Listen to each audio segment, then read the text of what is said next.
Isang mapagpalang araw po sa inyong muli. Ito muli si Robert upang makipagkwentuhan po sa inyo at talakayin o pag-usapan natin yung patungkol sa inyong mga panaginip patungkol sa uod uli. This is part 2 po at bago po ako magsimula, gusto ko po sana taos puso magpasalamat sa lahat po na nag-comment doon at mga nagtanong patungkol sa kanilang mga panaginip. This time, ang vlog nito ay naaayon po sa inyo. Po'y lahat para po sa inyo. Nilaan ko po itong video na ito para po sagutin yung inyong mga katanungan ko. And some of it, nagre-reply ako as much as possible, masagot ko po kayo. Kaya I decided na gumawa ng part 2 ng usaping uod sa panaginip. Ayun. May mga request din po kayo, alam ko po yan, at nag-aabang po kayo sa mga kasagutan. Ngayon, ibibigay natin sa video na ito at ipapakita natin dito sa site kung saan man lumitaw yung mga tanong ninyo. Abangan po ninyo, baka sakali po isa po kayo sa mga nakuhanan ko o mga nasagot ko sa video na ito. Abangan niyo po yan. Siyempre, bago tayo magsimula, hindi kalimutan mag-subscribe, i-share, i-like o mag-comment po muli kayo. At the same time, press nyo po yung notification bell para updated po kayo mga bago natin ay ipapakita mga video at aabangan pa po ninyo yung mga susunod na pag-uusapan. Sa mga susunod na araw, mayroon pa rin po kayo makikita mga video na updated kasi matagal po akong hindi nakagawa ng content o ng usapin na mapapagkwentuhan po natin. So, no further na introduction pa, halika't simulan po natin. Samahan niyo po ako sa kwentuhan patungkol sa inyong mga panaginip o sa uod. Babasahin po natin yan, iisa-isahin po natin. And sisimulan ko po siya sa isang tanong na ng isang ko nag-komento. Sabi niya ganito, ito po si Mercy Aguilar 4651. Yan. Yung kanyang code, abangan mo, ipa-flash natin yan para makita yung pangalan mo at yung tanong mo at the same time. Sabi niya, ano po kahulugan nang may lumalabas na uod sa balat ng tao, nang makita niya ito, tinatanggal daw niya sa panaginip. Ayan, yan ang tanong niya po. At ang aking sinagot dito ay, ito ay isang malaking pahiwatig sa panaginip na ito ay patungkol sa negatibong bagay na pilit mong inaalis, na pilit din nilang inilalagay yung issue sa buhay mo, na needed mo rin simulan na harapin ito at pagtuunan ng pansin kung paano mo ito iiwasan at aalisin sa buhay mo o sa sistema ng pamumuhay mo yung mga issue na pilit na ibinabato sa iyo at idinidikit. Yan po ang kahulugan po niyan. Yan ay galing po kay Mercy Aguilar 4651. Siya po yung nag-comment. Siya po yung unang nag-comment. And then, the second one is from Para 3227. Para 3227. Ayan. Ang tanong niya, ano po ang ibig sabihin ng itim na uod? Ang itim na uod ay sinyalis ng pagkakaroon ng mga taong may kinalalaman patungkol sa usaping inggit na siya rin nakapaligid sa iyo at the same time. Kumbaga mga itim na uod, na itim na hangarin at may masasamang pag-uugali ang meron sila. Ayan, pagkatandaan niyo po yan. Para bang mga linta o itim na uod na sumisip-sip sa iyong pagkatao na pinararating sa iyo ng panaginip mong yan, na umiwas ka sa mga ganitong pag-uugali o klaseng mga tao dahil walang magandang hatid sa iyo. Puro negatibo ang hatid ng mga taong ito. Yung itim na uod na yan ay pangtain na kung saan ipinapakita sa iyo na may mga taong inggitero na nandyan lang, na nakaabang at naghihintay kung kailan ka babaksak sa kinalalagyan mo. Okay? So maging maingat ka, Miss Para 3227. Okay. The third one is, ang tanong niya, paano naman po yung uod sa ulo ng aking anak na sumusuksok? Yan, ang ganda ng tanong niya. Natatakot daw po kasi siya. Sabi niya doon sa kanyang panay research na raw ang ginawa niya, pero wala daw siyang makitang sagot. At hindi mawala-wala sa isip niya. Itong comment na ito ay galing kay Rhea Orti FW for PM. Ayan. Papakita natin yan dito o dito sa itaas. Dito. Ipa-plus natin sila. So, ulitin ko yung tanong niya. Ang tanong niya is, ano ang ibig sabihin ng uod na sumusuksok sa anak niya? Ang aking paliwanag dito sa panaginip niya to, sabi ko, first and foremost, I hope everything's well sa inyong mag-ina. Yan ang sinagot ko sa kanya. Ang patungkol po sa uod na sumusuksok sa uluhan ng inyong anak ay patungkol po to sa pagtuturo o mga bagay na pinipid nyo sa isipan nila. Binibigyan po kayo ng pahiwatig. Nawa o sana, lagi po kayong maging maingat sa pagdating sa pagsubaybay sa mga anak po ninyo. Yan. Siyempre, kailangan nyo masubaybayan yan. Ika nga. Then, ang sabi ko rin dito, maging mapagsubaybay sa mga bata, lalo na po sa mga nakikita nila o sa mga pinanonood nila o sa mga nadidinig nila sa paligid. No? Sa mga tao nakapaligid sila.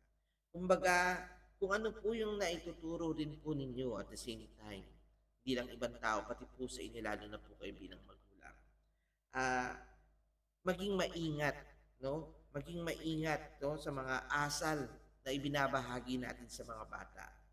At pagdating po sa pagdating kasi po ng araw, no, kung ano yung ating naituro sa inyo na ipakita, parang yun din po kasi ang itinatanim natin sa kanila. Yan po ang ibig sabihin sa panaginip na yan. And I'm hoping na kung ano man po yun, lagi natin iisipin kung saan po silang mapapabuti at magiging maayos pagdating ng araw. Sa kanilang paglaki, kung ano po yung naituro natin, dadalhin po nila yan. Yun po yun. Then, siya po si Janet Bisquera 187. Ang sabi niya is, paano naman po yung kung ang panaginip ko nga ay isda na binili tapos inuud at tinapon ko po sa takot ko? Yan ang tanong niya patungkol sa isda. Let me remind you, ang isda ay simbolo po yan ng kasaganahan o yaman. No, isang panaginip na swerte o biyaya po ang isda. No?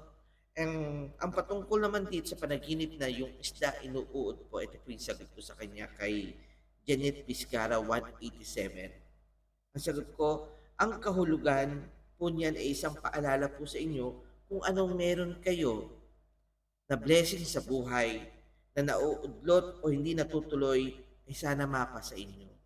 Yan. Kasi para sa akin, yung mga bagay na blessing na nauudlot o yung mga bagay na hindi napapa sa inyo, dapat yan, ginagawa natin ng paraan, no? Na para dapat natin matanggap to. Maging positibo po tayo. Itutuloy po natin yung sagot ko rito, no? At the same time, sabi ko rin sa sagot ko yun sa kanya, ito'y patungkol sa mga bagay na biyaya mo na hindi natutuloy. At next time, pag may mga ganyan kang blessing, pagkaingatan mo na. No? Pagkaingatan mo ang lahat ng yun at aralin mo kung paano mo to pahahalagahan. Yung grasyang dumadating sa iyo, huwag sanang nawawaldas o nasasayang o napupunta sa kawalan. Maging maingat ka sa paghawak ng mga bagay na blessing na binigay sa iyo. Yan po ang ibig sabihin dyan sa panaginip na uod na yung isda inuuod. Baga ang grasya, yung isda, biyaya sa iyo. No, nakakain kasi yan, no? Kumbaga, grasya, kumbaga. Hindi nauuod, no? Nasasayang, nabubulok, or what? Nawawaldas, yun po ang ibig sabihin niya. So, I advise maging maingat po kayo sa mga biyayang inyo po natatanggap at pahalagahan niyo po. Yan po ang patungkol po dyan. Ito naman, yung tanong niya ay ganito. Ano po ang ibig sabihin ng uod sa bibig na hinuhugot ko o itinatapon kasi po nagbabara sa aking lalamunan? Ang tanong po niya ay nanggaling kay user YH5WB7BN 7J. Parang numbers and letters yung kanyang ano. Anyway, para makita mo yung ano mo, yung comment mo, ipa-plus din po natin yan. Ang tanong niya po, paano po kaya yung uod, no, sa bibig na pilit niyang hinuhugot o itinatapon niya? Ano kaya ibig sabihin po nun? Ang sagot ko doon ay yung uod sa panaginip na tinatanggal ay senyalis po yan ng pag-alis at pag-iwas sa negatibong aspeto ng mga pangyayari sa buhay, na siya rin maaaring maging dahilan ng pagkakaroon ng kabigatan o paghihirap sa buhay na nagpapakita lamang po ng mga suliranin na kinakaharap o needed harapin. So, tanda rin po yung panaginip pong yan, ay pahiwatig po yan sa pag-ayaw din ng mga issue sa buhay na hindi maganda, na may kaguluhan talagang hatid sa buhay natin. Yan po yung mga negatibong tao, dulot ng mga negatibong tao yan. At nawa po ang pag-iwas na yan inyo pong pagpatuloy. Na sa ganun, mas tumanggap po kayo ng biyaya at grasya ng itaas at makaiwas po kayo sa problema.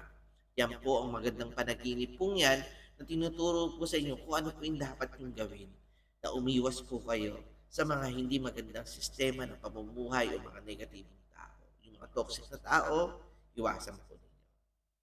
Yan po ang ibig sabihin po niya. May nagtanong uli, sabi niya gano'n, paano po yung uod na lumalabas sa katawan na parang balahibo sa braso? Sabi niya gano'n. From Agnes Bananea 1431, kanyang code. Sagot ko, kumakatawan po yan bilang mga negatibong bagay na patungkol kung paano mo tignan ang iyong sarili at kung paano kayo mag-react sa mga binabatong issue sa buhay po ninyo.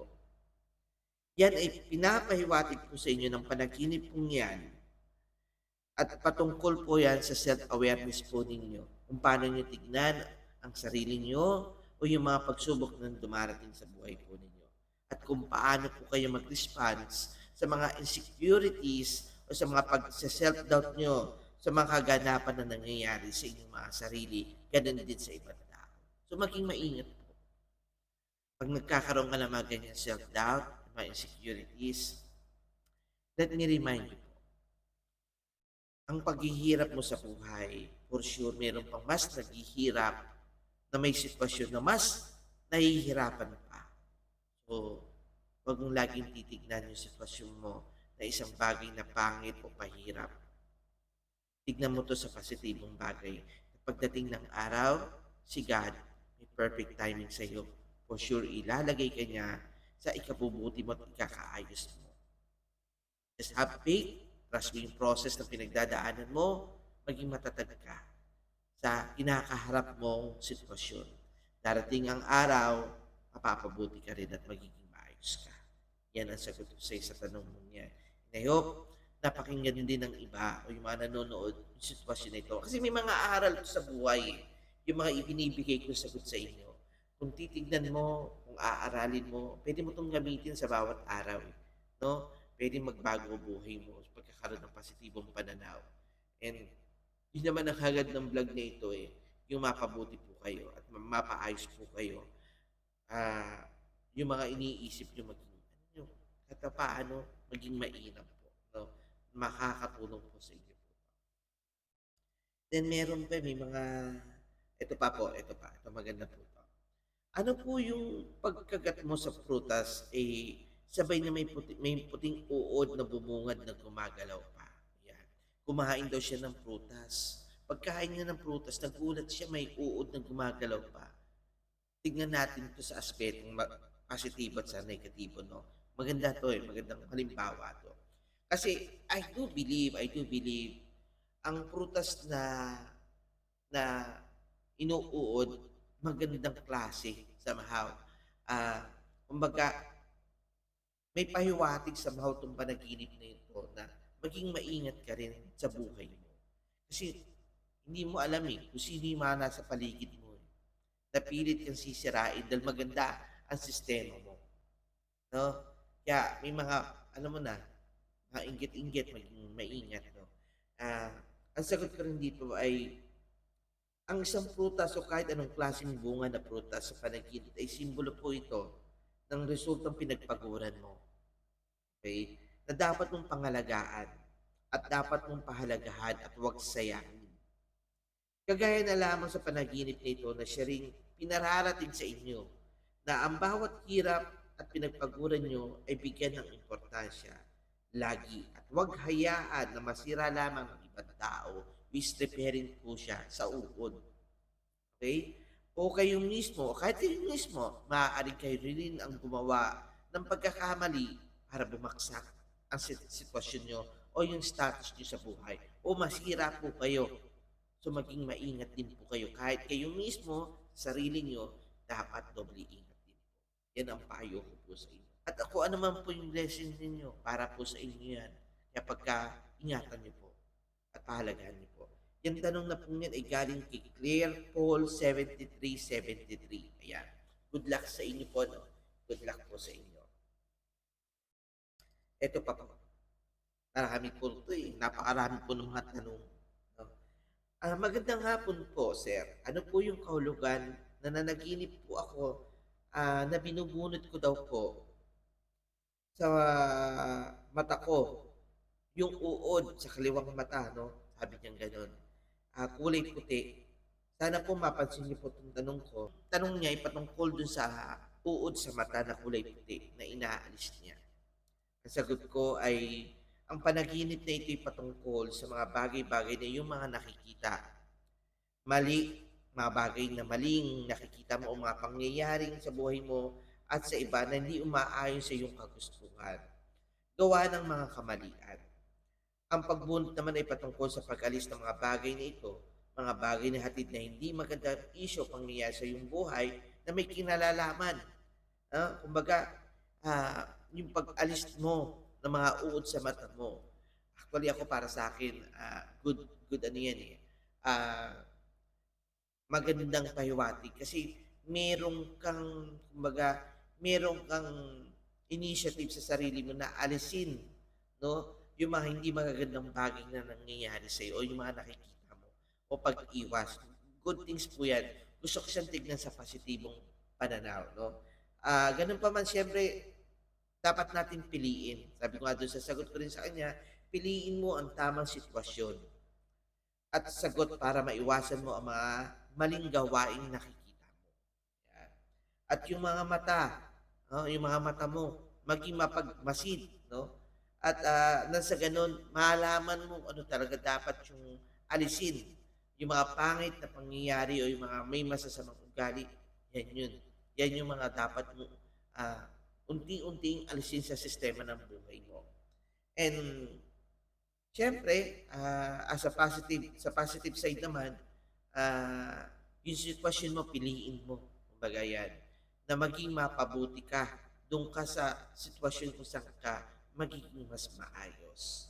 Yan ang patungkol po dyan. And pakisamahan po ng panalangin, no? At pagkakatiwalaan mo sa mga trusted na tao. No? Doon ka sa mga taong gusto ka na makasama. Okay? Yung pinipilit ka at inaangat ka, pinipili ka na inaangat ka rin at the same time. Kasi doon ka mapapabuti. Doon ka mas lalong mabe-bless sa mga bagay na yan. Okay? Okay. Ang kasunod na tanong natin dito, ano po yung kahulugan na may sugat sa paa sa likod ng knee na may lumalabas na maraming uod from Let's Spike 526. Ayan. Sagot ko ay tumutukoy ito sa pangyayari sa buhay mo na may mga masasakit na nakaraan na iyong pinagdaanan. At maaaring nagdulot ito ng matinding lungkot at siyang nagpahina ng iyong kalooban. Ganun pa man may senyalis po ito na needed mo itong harapin. Yan. Siyang tanong niya is, ano kahulugan ng may sugat sa paa at sa likod ng knee na may lumalabas na uod? Sabi ko sa kanya, ito yung mga pinagdaanan mo na paghihirap o mga tiniis mo na kailangan mo ring harapin at ayusin at the same time. Kasi ang mga sugat na nakaraan ay haharapin mo para ayusin. No? At para magkaroon ka ng paghilom at kagalingan sa puso at isipan mo, para sa ganun mas piliin mo na mapabuti ka at matutong mag-let go ng mga nakaraan mong pangyayari na hindi maganda.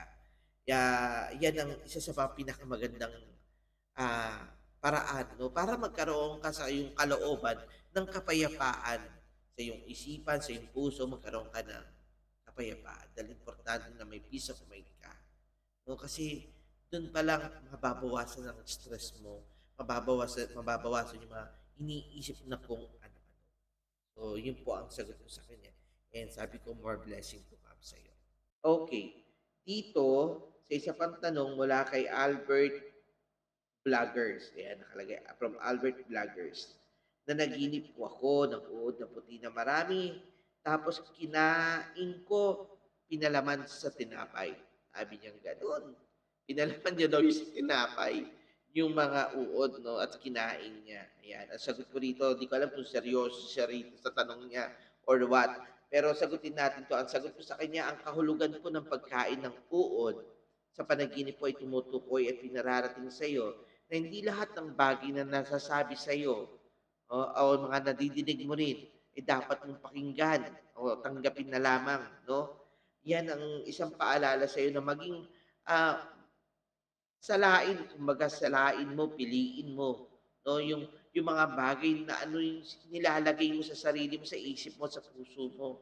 Tandaan mo, 'no, ano yung nadidinig mo, 'no? 'Pag maramdamin ka at nasasaktan ka agad, diretso dito sa puso yan, eh. Kumbaga yan yung parang kumikirot na mga salita, piliin mo yun, okey? Huwag mong hayaan pati isipan mo, manirahan sila sa isipan mo, yung mga pangit na salita o yung mga bagay na tingin sa'yo na hindi okay o hindi sang-ayon sa'yo, piliin mo. Alam mo yung parang tofu, kung pamilyar po kayo sa tokwa, ayan. Ang tokwa po kasi 'pag mo yun, kung ano nilagay mo na panlasa, yun ang sumisip-sip dun, yun ang nagiging lasa niya. So, be careful po kung ano man yung nilalagay mo sa iyong sariling isipan o puso, maging maingat ka. Pero ako sasang-ayon ako sa'yo kung ang ilalagay mo panay positibo. Yung marunong ka mag-appreciate at the same time at marunong ka magpasalamat. Iba ang kakayanan ng kapangyarihan ng isang taong marunong magpasalamat, 'no, at marunong mag-appreciate kung ano lang meron siya. Ang kapangyarihan po niyan ay yung mararamdaman mo na gumagaan yung buhay mo kada araw. At yung presensya ng itaas, yun ang tunay na kapangyarihan na nakabalot o nakatago dyan sa pagiging marunong magpasalamat o maging grateful ka sa buhay mo kung ano man yan pinagdadaanan mo. So maganda po yan, magandang advice po yan.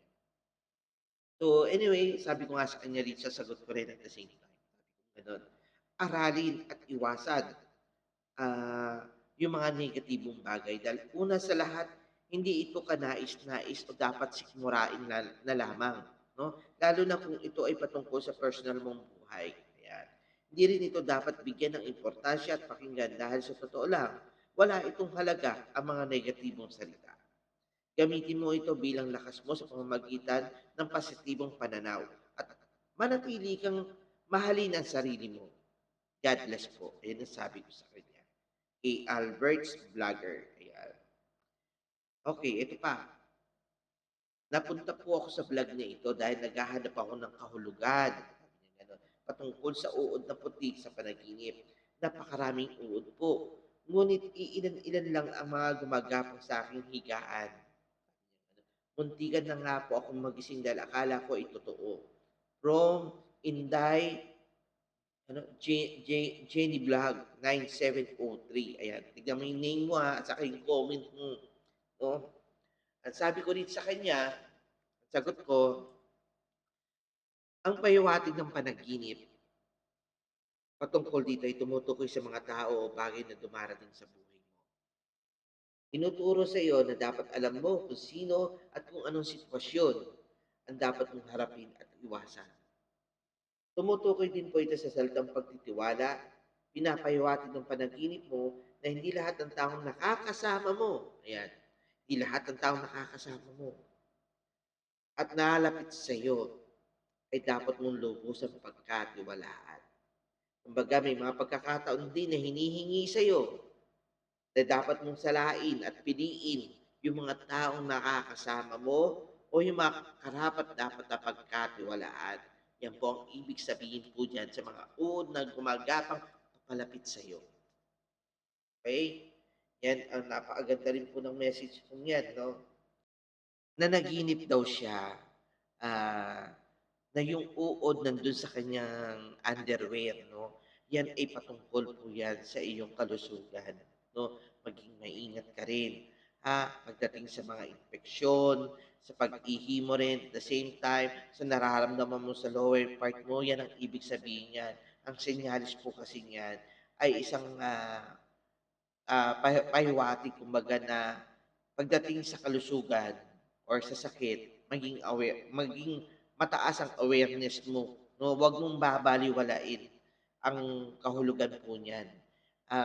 Pero hindi mo kailangan matakot, eh. Maging ano ka lang, alisto, ika nga, malaman mo yung red flag when it comes sa health mo, 'no? Yan ang ibig sabihin po niyan. I claim it positive. That's the good things na kini-claim mo na positibo, 'no? Yung pinaka-latest dito na comment, dali lang ha. Meron pa rito na kay user CX7JP4RR91. Salamat po brother sa iyong pagpapaliwanag ng mga kahulugan sa panaginip ng uod na kulay green. Halos po nung napanaginip ako po 'to, ang uod na kulay green, hindi po ako, mapakali kasi po sa panaginip ko takot na takot po ako, sabi niya gano'n. Sabi ng tatay ko binabarang ako, gano'n. Pero ang tatay ko matagal na pong wala. Pero sa panaginip po, sinasabi sa akin na magpagamot ako at dahil kinukulam daw po siya.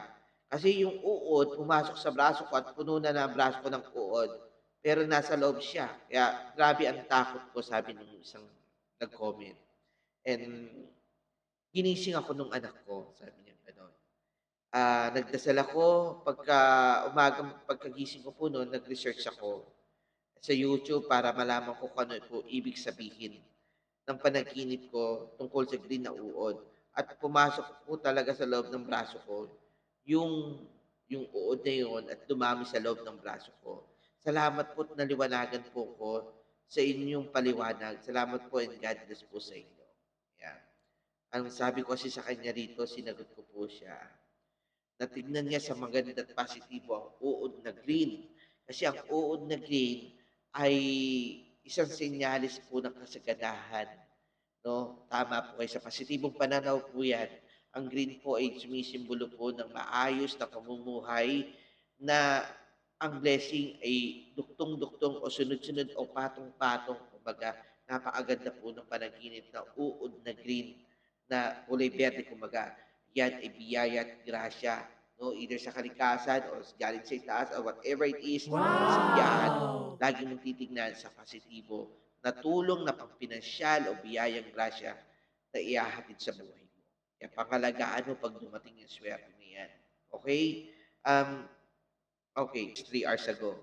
Robert, 2 beses ko na po 'to napanaginipan, mga uod daw po na pumapasok sa katawan ko. Maliliit na uod na kulay puti saka may malapad na malaki. Sa spirit ko daw po tinatanggal sa katawan ko. Ano po kaya yun? From, Maripe, Isangre 8550, 3 hours ago, nag-comment po 'to.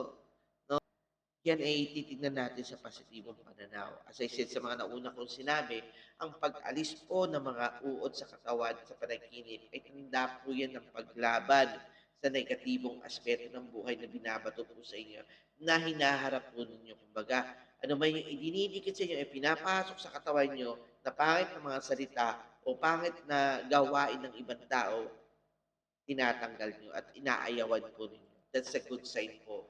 At nakakatuwa po na may ganun po kayong panaginip na pinaparating sa inyo ng universe na hindi kayo padadaig, no?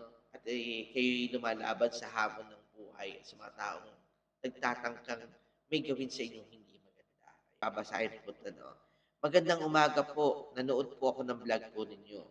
Gusto ko lang pong malaman kung ano po ibig sabihin ng panaginip na lumalabas sa kamay ko. Ang maraming uod na puti, sabi niya ang kulay, sabi niya, gano'n. So, ngayon sasagutin kita, hindi ako nag-reply kasi gaya ng sabi ko, 'no, ang uod na lumalabas sa iyong mga palad o pilit na lumalabas yung palad, ito yung ibig sabihin niyan, kung paano mo hawakan yung mga suliranin mo sa buhay, kung paano ka mag-response, 'no, sa mga negatibong nangyayari na sinusubok ka ng mga bawat pagkakataon. So, I'm praying for you na i-handle mo 'to na may ano 'no, may pananalig sa Diyos na kakayanin mo yung mga ganyang pagsubok. huwag kang panghihinaan ng kalooban mo. Mabuti naman ang Diyos at hindi nagpapabaya. Isa rin ibig sabihin dito sa paghawak ng mga uod na nasa kamay. Kung titignan mo ito sa positibo, ito yung mga grasya na dumarating sa iyo. Makakawalan mo ba ito? Hayaan mo ba tumapon sa iyong mga kamay? At kung mawala, wag po. Hawakan yung maigi, yung biyayang ibinibigay sa inyo na pinararating po sa inyo. Lalo na kung ang panaginip yung kulay berdeng uod na nasa palad po ninyo. Maging maingat po kayo sa grasya na inyo natatanggap. Yan po ang huling kong sasabihin po sa inyo tungkol dito sa uod na ito. Ang usapin tungkol din sa panaginip na yon, kung naniniwala ka sa mga pahiwatig ng panaginip na ito, ang video na ito ay para sa iyo. Medyo mahaba ang alam ko, inabot po tayo ng ilang minuto. Ganun pa man, masaya po ako na naibabahagi ko po sa inyo. As I said, pakipollow po, pakisubscribe po ang video na ang channel natin, Robert TV, para sa mga susunod pa pong mga video, updated po kayo. And I always pray para po sa inyo. Nabiyayaan kayo ng grasyang tulong at kagalingan sa inyong mga tahanan. Higit sa lahat, huwag niyong kaligtaan ang magpasalamat at patuloy manalig sa Panginoon. So God bless everyone po. Thank you so much. Ito po si Robert. Naghahatid po na masayang kwentuhan po sa inyo at I hope may natutunan po kayo at naliwanagan po kayo sa video na ito. Abangan niyo po yung susunod na video. Magkay biyayaan ng Diyos. Bye-bye!